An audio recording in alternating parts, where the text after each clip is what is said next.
Viewing or listening to this podcast confirms acceptance of the disclaimer visible on your screen or found at authorscott.com/podcast. Welcome to the Regaining Health and Humanity podcast. I'm Dr. Scott Johnson, your guide on this journey to natural well-being. Here we explore evidence-based insights, revolutionary breakthroughs, and powerful health strategies that not only inform, but inspire change. Together, we'll uncover the mysteries of human existence and unlock the secrets to thriving. This podcast is more than just knowledge. It's your catalyst for unleashing extraordinary potential. Get ready. Your journey to boundless health and happiness starts now. Hello, friends, and welcome to the Regaining Health and Humanity podcast. I'm your host, Dr. Scott Johnson, and today we're exploring a topic that affects each of us in some way. That topic is cancer. Cancer is the leading cause of death globally and strikes 1 in 2 men and 1 in 3 women in the United States during their lifetime. Yet current treatment options carry significant risks and tend to be destructive to the body. That's why I've invited world-renowned expert Dr. Jeff Gross to explore the cutting-edge science of activated natural killer cell-derived exosomes. I know it's a mouthful, but we're going to simplify this for you and you'll get it. These microscopic messengers hold remarkable promise for treating cancer, controlling inflammation, and combating age-related decline, all without the devastating side effects of conventional therapies. Dr. Gross is a board-certified neurological surgeon that brings a wealth of expertise from his studies at Berkeley and George Washington University, where he contributed to virology research. With practices in California and Nevada, he's renowned for his work in athletic injuries and spine procedures and offers unique longevity and biohacking consultations. He's a multiple top doctor award recipient and the innovative founder of Recelebrate, a practice committed to anti-aging and regenerative medicine through modern biochemical treatments, viewing surgery as a last resort. So welcome, Dr. Gross. Wow, thank you so much. It's my pleasure to be here. I think we should first start by explaining what natural killer cell exosomes are and how you get them to use for treatment. Well, I feel like we're skipping Stem Cell 101 and we're going right to the graduate seminar on this, but we could do that. We are our immune system. Our immune system is us. Our health, our aging, is really coming from the cells in our bone marrow called the hematopoietic system. And part of that system pumps out these white blood cells called the immune system. And our white blood cells are our defense system, but they also do a lot more for us. Well, when you look closer, there's a small percentage, maybe 2 or 3% of your white blood cells that are special. And their job is to survey the body like a security system and remove really abnormal cells like cancer cells and senescent cells. Now, we know cancer cells are deranged genetically. They have a growth advantage. They don't stop growing when they're supposed to, and they get out of hand. So they're very abnormal. But as we age, we make these, boggy cells full of toxins and crap that get big and leaky and really hurt us and take up resources but aren't contributing back. And those are called senescent cells, but for fun, we call them zombie cells because you can imagine there's zombies throughout our body. The more zombie cells you have, the more you are effectively biologically older inside. So, you say to that person, oh, he's dead inside. He's probably got plenty of zombie cells, right? So our natural killer cells, that small percent of the immune system, and for short, NK, or natural killer cells, their job is to go throughout the body and selectively only remove these abnormal cells while not harming our other cells at all. So they're pretty cool. So those cells do their work through smaller signaling particles or bubbles called exosomes, and they're extracellular vesicles. So these cells bubble off a little piece of them, and in that piece is the weapon, is the bullets. Those bullets are some very specific enzymes that go into the recipient cell if you remember your high school biology, through something called endocytosis, right? So the vesicles are made by exocytosis and they're brought into the neighbor cells by endocytosis. So natural killer cell exosomes only get taken in by these abnormal cells like a Trojan horse. Come on in. And then boom, kills them. What we found is that cancer patients tend to have a lower number and a lower functioning of these natural killer cells. Mm-hmm. Now, I don't know if that's the cause of why they have cancer. That hasn't yet been proven out, although it could be a contributing factor, but it's at least correlated. So, gosh, wouldn't it be interesting if we could enhance that natural killer cell function to treat or prevent or perhaps improve a remission rate or Absolutely. slow a recurrence rate? So that's what we're doing. And I didn't invent this, but I tend to make things at the cutting edge available for people who want the right to try these things. So we now have access to these off the shelf natural killer cell exosomes. So we can deliver them intravenous, we can deliver them right into a tumor by injection. If it's reachable, and that's what we're doing. So you mentioned zombie cells. If I could maybe just sum it up and say kind of what you've said, these natural killer cell exosomes or NK exosomes are kind of like specialized immune molecules been trained in the zombie apocalypse, and they know how to handle the zombies that they're going to find and interact with. And the exosomes are the weapons by which they use to attack and handle them. Yeah, I think that that's largely accurate. Exosomes themselves aren't cells. They're sort of the messaging biology from that cell that does the work. You kind of mentioned that these exosomes, they're there for a reason. They naturally protect the body from cancer. They remove senescent cells that are a part of the age-related decline and probably age-associated or age-related diseases that occur in us. Can you explain or just go into that a little bit more? Yeah. So the wonderful research paper by my colleague Rafael Gonzalez and his team. And before NK exosomes were available, they had to use NK cells. So they took NK cells, which are difficult to obtain and divide and culture and get ready. But it is an approach. It's just a more laborious approach. So they gave people these, we'll call them activated NK cells. And those cells, of course, delivered the exosomes. And they looked at the health and wellness and the biological age markers of these patients. So the best marker for senescent cells in your body, an easy one, a blood test, is an enzyme called beta-galactosidase. Now, you don't have to memorize this, but if you have a lot of senescent cells, you'll have more beta-galactosidase, right? They correlate. So they measured beta-galactosidase, and they had a significant reduction in beta-galactosidase, meaning senescent cells, in the patients who had these NK cells delivered as a therapy, lasting for almost 2 years. So what they're doing is they were slowing the age, the biological age of these people by removing the older cell population and focusing on a younger cell population. This is sort of like, but a different approach, that you take some of the longevity enthusiasts like Brian Johnson, where he does something called parabiosis. He takes young plasma in his body. Now, that's not necessarily cells, but plasma's got tons of cell-derived exosomes in there. Right. So this is a way for you to get sort of a young boost. There are other ways, stem cells, stem cell-derived exosomes, but specifically to remove senescent cells, besides all the supplements and the lifestyle and the fasting and all the things you can do to boost that, you could do NK cell exosomes. What makes these activated NK cell-derived exosomes potentially more effective and even safer than chemotherapy or radiation? Well, and radiation and chemotherapy rely on a concept by which we poison or kill off the cancer cells faster than we poison or kill off our own cells, right? It's you got to fit in between the not too much poison or cell death, but just enough to get the more rapidly dividing cells like cancer cells. And what other cells are rapidly dividing in our body? Hair and gastrointestinal. So that's why people have, vomiting with chemotherapy. They lose their hair with chemotherapy. Typically, and they have really smooth skin because they're shedding off some of the older skin cells that are faster dividing.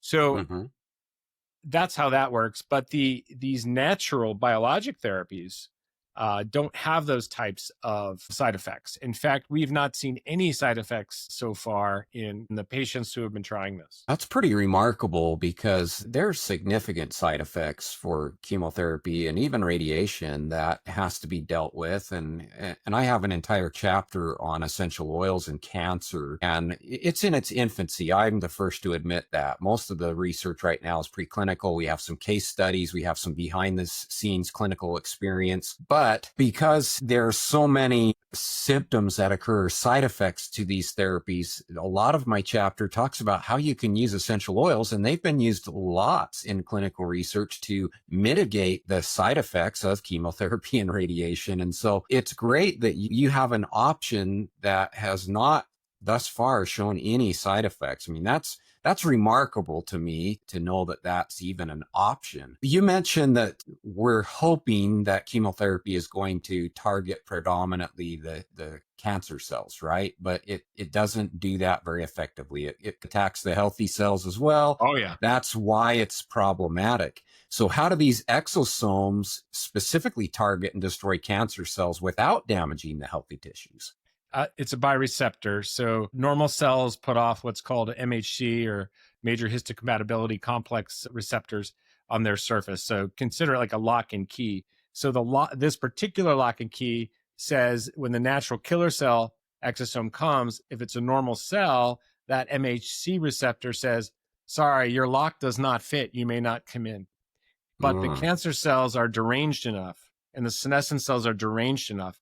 They come on in, we're partying in here, and the Trojan horse gets in there and then destroys the party. Well, it sounds like it's highly selective then, which is another thing that we always look for in cancer therapies, is something that's highly selective and super important in any type of treatment. You mentioned earlier, or you alluded to, that this could potentially be used as a preventive measure. So how could you use NK cell exosome therapy preventatively individuals who maybe are at high risk for cancer or even immune-related diseases?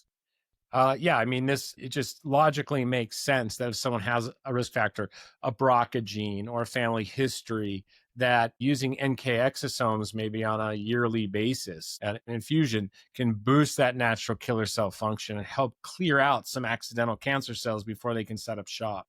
And on the other side is someone who's maybe already been treated for a cancer and they're in remission and they want to stay in remission. Or maybe they've got a cancer that is at risk of spreading throughout the bloodstream and set up what we call metastases, right? Distant spread. And you want to help prevent that. You flood the bloodstream with these NK cell exosomes and you catch those before they have a chance to relocate. Interesting. How about what challenges? Because if you think about stem cell therapy, a lot of people probably have heard of stem cell therapy before. And a lot of the times it's drawing your own stem cells from your body and then putting them back in. What challenges come with trying to use a patient's own NK cells, and how do off-the-shelf NK cell exosomes address those limitations? Well, I mean, you're right. A lot of stem cell, but not all stem cell type therapies can come from your own body. Mm-hmm. And when we're looking at NK cells from you, like if I took your NK cells, the amount of lab work involved in separating those out, getting them to go to culture and survive and divide, and then use those, and then give them these cytokines to stimulate them and produce the exosomes. You're talking about many man hours and weeks of effort and expense, whereas these off-the-shelf NK exosomes are almost too simple to use. But the challenge is really in demythologizing to people, letting them know that these things are available, and making sure we're compliant with all the regulatory side, which is probably the challenge, because we're not allowed to make marketing claims about regenerative or biologic medicine. That includes stem cells, NK cells, NK exosomes, PRP. This is crazy because now even insurance companies, evil as they may be, are paying for PRP because they figured out it's cheaper than a knee surgery or something, but it's still not approved for marketing claims by the FDA. And then people misunderstand what approved means. Doesn't mean that doctors can or can't do it. And you hear, oh, stem cells are illegal. Well, that's not true. And we have to really educate people and dispel these myths. There are even doctors on, LinkedIn that I see that still think these things are illegal. But as long as we don't make any claims that we're curing or treating a disease or condition until the FDA says there's enough science for their perspective to allow us to say that on their panels. And hopefully that's all changing and improving so we can have compassionate use and right to try and freedoms for people. And I'm here to help protect that for my patients. Well, I certainly appreciate that. And I hope that we are heading in that direction where there will be more medical freedom and ability to choose these kind of therapies. You mentioned PRP or platelet rich plasma. That's another one I'm a fan of because there's great evidence emerging for that for really difficult, hard to treat conditions like neuropathy and stuff like that. So it's just the FDA tends to be very slow, like most government agencies. They have a lot of red tape they're working through, so they are very slow to progress. And so I do hope that we get to the point that this will become more a frontline option for people because it obviously, the evidence right now shows safer but still effective. And that's what's so important. I wanted to talk about some other therapies like immunotherapies. How does NK cell exosome therapies compare to immunotherapies in terms of effectiveness, safety, and even cost? Well, immunotherapy is a bucket of many different things. It could be, taking a tumor and making a vaccine from it. Hmm. And one of those methods is called the CAR T method, CAR-T, but that's very laborious and expensive. You have to take cells, you have to take the gene, you have to put the gene in a construct where you can make a vaccine from it. So it's a very, again, time-consuming, expensive, man hours, laborious. There are other types of cancer vaccines that can be made, or antibodies that can be made against cancer. Many of the approved drugs for certain cancers are really antibodies, to help remove them. And those are great because they're off the shelf now. They're expensive, but they're off the shelf, and they incite an immune response. I can envision, a multi-pronged immuno approach or bioimmuno approach to a cancer, because when you have cancer, you got to do everything you can to get rid of it. Hmm.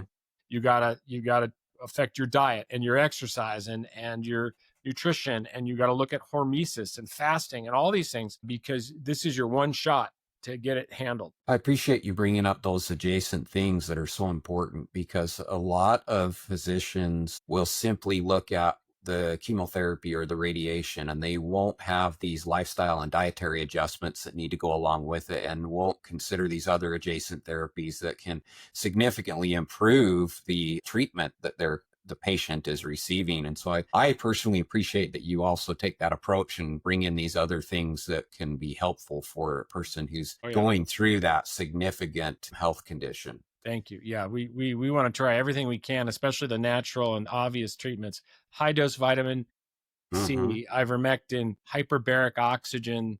Cancer hates oxygen, so we give Yeah. them more.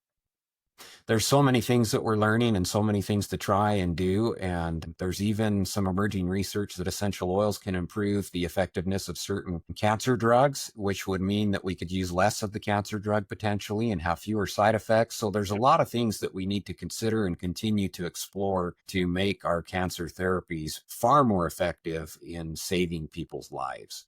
Yeah, here. Can you share any case studies or remarkable outcomes that you've seen with patients undergoing this therapy?